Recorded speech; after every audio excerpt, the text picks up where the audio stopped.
This is Duanebeisner. It's a great day to be in real estate. Once again, I'm a sales manager and sales representative for ERA.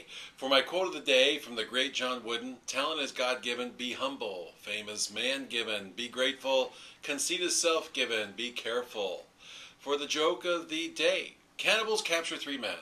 The 3 men are told that they will be skinned and eaten, and their skin will be used to make canoes.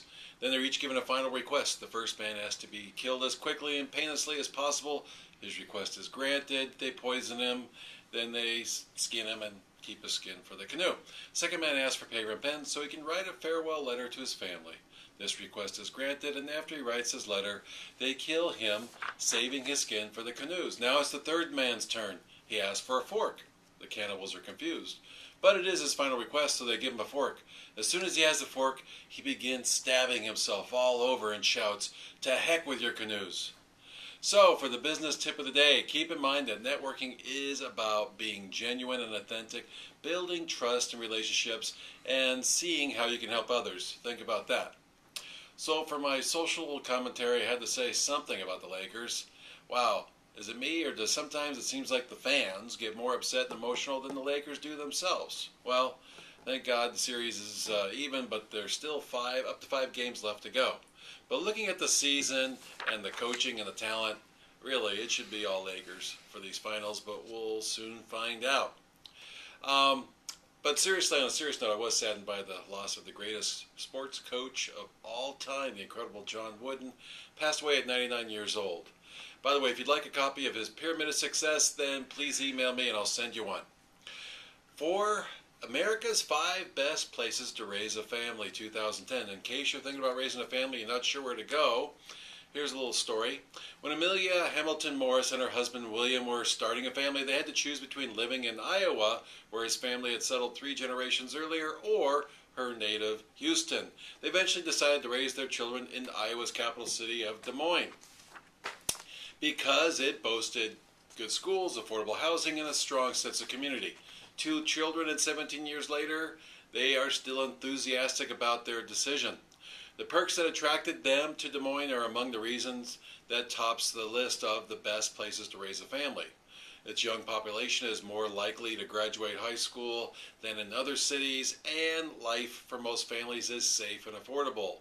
Short average commute times save working parents precious minutes to spend with their families. The top 5 cities for families weren't flashy. Most don't have throngs of tourists or boast, enviable nightlife, but then that's not what most families are looking for. Instead, a list of 5 places are metro places where crime is low, educational prospects are solid, and most people can readily afford the daily essentials. Number 1 on the list, Des Moines in Iowa. Number 2, Harrisburg in Pennsylvania. Number 3, Rochester in New York. Number 4, Syracuse in New York. And number 5 is Provo in Utah. You notice there is nothing from California in the top 5. Talk to your politicians if you're not happy about that. From my real estate news, this is just a little tip here in terms of avoiding foreclosure prevention scams. These are 3 tips by Les Christie of CNNmoney.com. With mortgage delinquencies at an all-time high, there are lots of desperate homeowners seeking to avoid foreclosure, and tons of scam artists that come out of the woodwork trying to take advantage of that. The fraudsters promise the moon but rarely deliver any help.